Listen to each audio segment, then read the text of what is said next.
Audio Jungle.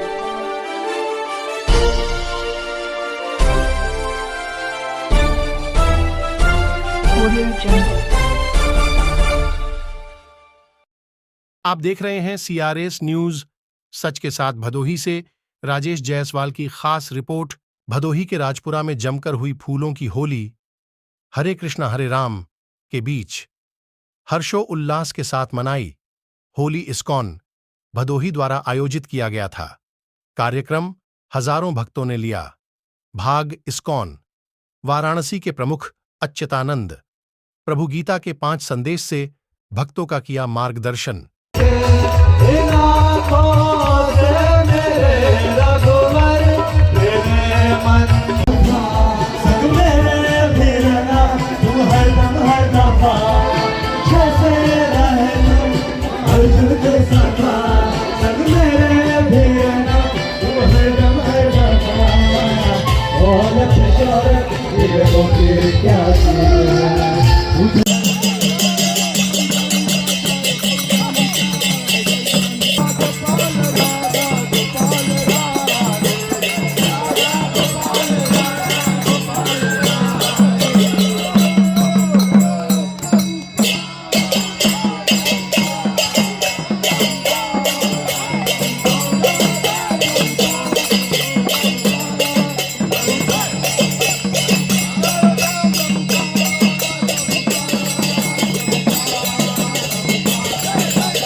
करुणा सागर मुरली मनोहर सागर मुरली मनोहर करुणा सागर कुंज विहारी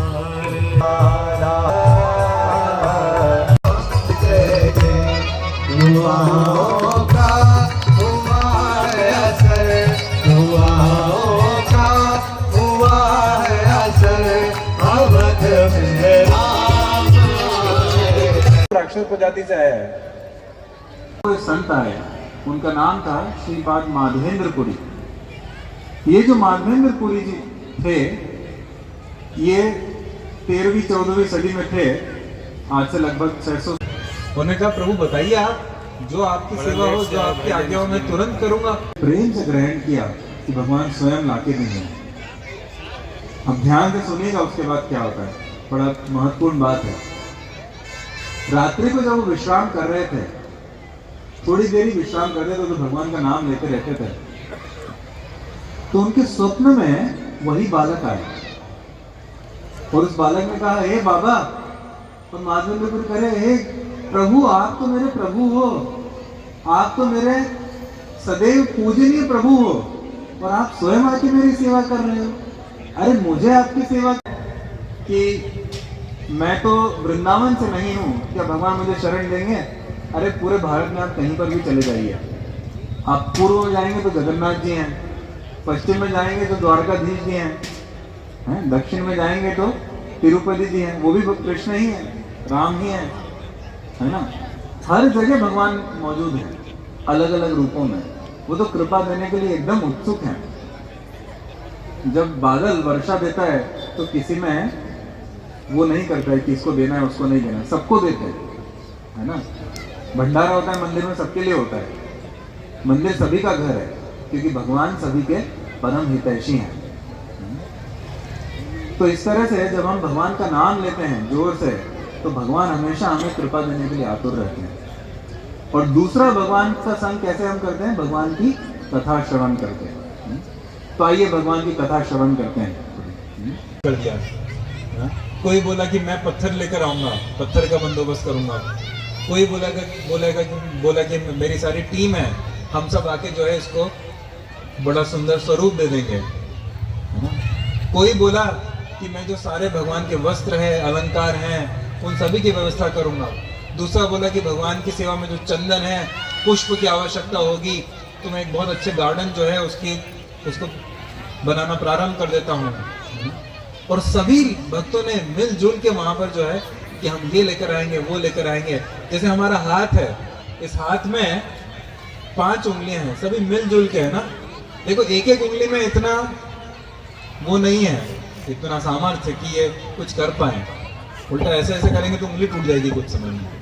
लेकिन अगर पांचों एक साथ आती हैं तो, है ना, आवाज आपको भी आएगी। करेक्ट। जैसे अपना पूरा शरीर है, तो हाथ है, पैर है, सर है, आंखें हैं, कान है ना, पेट है, सभी अपना अपना कार्य कर रहे हैं एक टीम की तरह, है ना। एक परिवार भी होता है, उसमें पति की अपनी भूमिका है, पत्नी की भूमिका है, दादा दादी की भूमिका है, चाचा चाची की भूमिका है, बच्चों की भूमिका है, गौ माता की भूमिका है। समाज में भी डॉक्टरों की भूमिका है, बिजनेसमैन की भूमिका है, एक क्लर्क की भूमिका है ना, एक कोई झाड़ू लगाता है उसकी भूमिका है ना, चार्टर्ड अकाउंटेंट की भूमिका है, नेताओं की भूमिका है, पुलिस वालों की भूमिका है, साधुओं की भी कुछ भूमिका है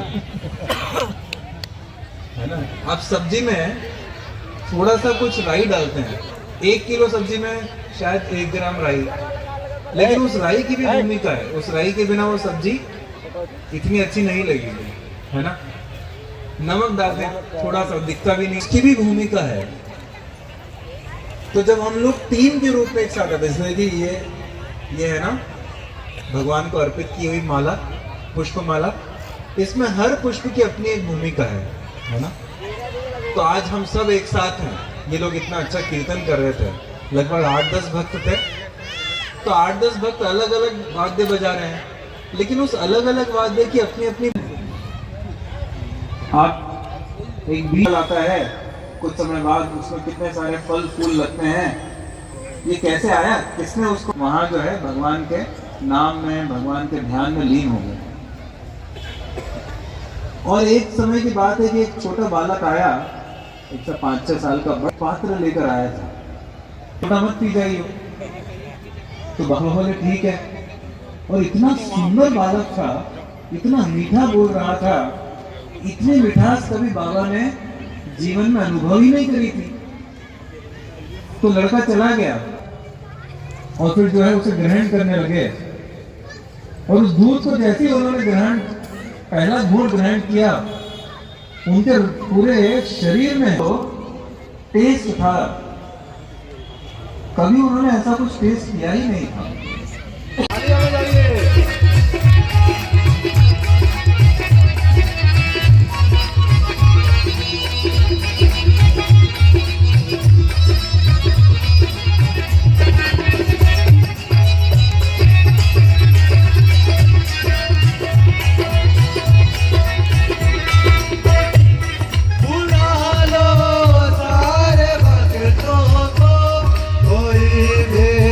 छोट ना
रखा। और बाद में हर कोई इधर उधर तितर बितर हो गए। वो मुगल लोग बड़े ही आक्रामक लोग थे और भक्तों ने मुझे बचाने के लिए मुझे वहीं रखा था। लेकिन मैं जो है वहां पर बड़े गर्मी का अनुभव कर रहा हूँ, क्योंकि नीचे हूं ना जमीन के। तो कृपया करके आप मुझे वहां से निकालिए और मेरी थोड़ी पूजा का, सेवा का थोड़ा बंदोबस्त करिए और ऐसे एक मंदिर में मुझे स्थापित करिए जहां रोज मुझे नैवेद्य लगता हो, है ना, भोग लगता हो और रोज बड़ा उत्सव मनता हो। वहां बहुत सारे भक्त हो, कीर्तन होता हो। तो माधवेंद्रपुरी सोच रहे थे, अरे ये तो प्रभु स्वयं हमें सेवा दे रहे हैं, इससे बड़ी और क्या बात हो सकती है, अद्भुत बात है। उसी समय उनकी जो निद्रा थी वो टूट गई, तो सपना भी टूट गया। और सुबह सुबह का समय था, 3-4 बजे का समय, ब्रह्म मुहूर्त प्रारंभ होने वाला था। तुरंत वो उठे, नहाए धोए, तिलक लगाया और अपना धोती कुर्ता पहना और तुरंत जो है ब्रजवासियों को, जो आसपास अनेक ब्रजवासी थे, वो लोग जानते थे कि बाबा बड़े महान भक्त हैं। तो बाबा ने उनको कहा, अरे सुनो सुनो, गोपाल जी स्वयं मेरे स्वप्न में आए और उन्होंने मुझे ऐसी ऐसी आज्ञा दी है कि उनकी सेवा करना है।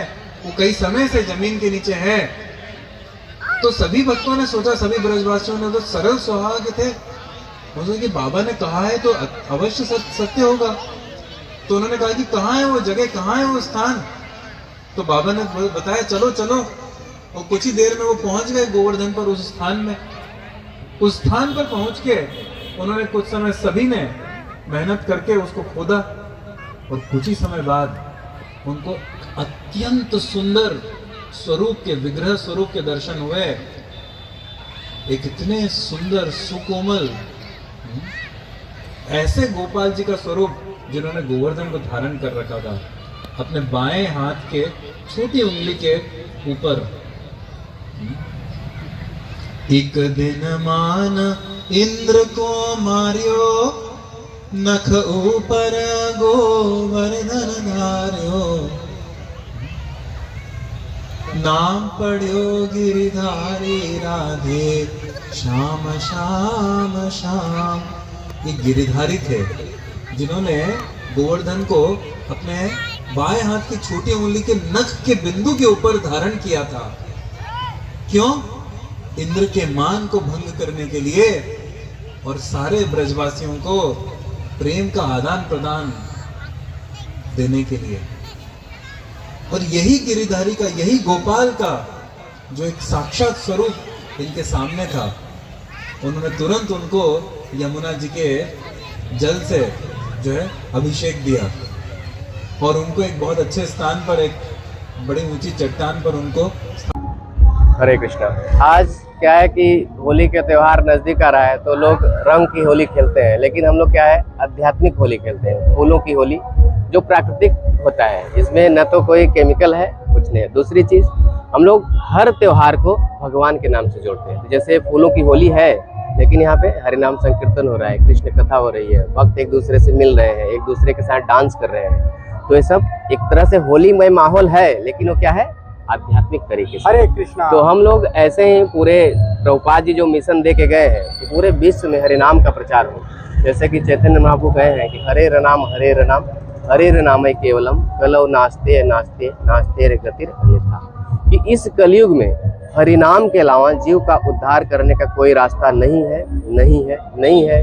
तो हम प्रभुपाद जी के पद चिन्हों पे चलते हुए इस हरिनाम संकीर्तन का प्रचार प्रसार पूरे अपने भदोही जिले में कर रहे हैं, जिससे कि ज़्यादा से ज़्यादा इस संकीर्तन यज्ञ से जुड़े और अपना जीवन सफल बनाए। हरे कृष्णा। हरे कृष्णा।